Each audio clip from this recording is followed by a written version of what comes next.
Welcome to Kenton's videos. Enjoy the video. You need admin access and a current Windows 11 build. Once confirmed, close full screen apps so previews update reliably.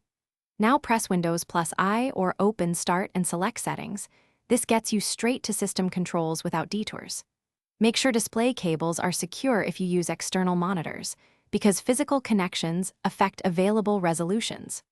Once in Settings, choose System then Display to expose scale and resolution options. This is the interface where you'll make the first visible changes. You'll adjust scale first because it changes text and UI proportionally.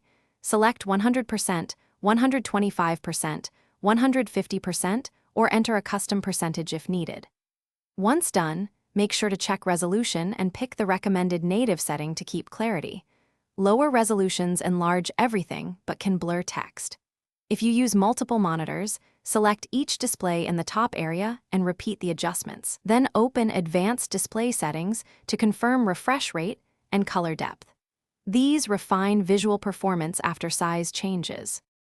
After sizing choices, use advanced scaling options to enter fractional values like 110% for balanced fitting. You'll see a preview and must sign out or restart affected applications to apply some changes. Make sure to test high DPI scaling fixes for legacy apps in compatibility settings if UI elements overlap.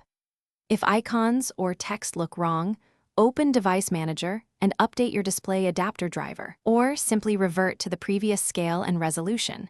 That quick rollback often restores a usable layout.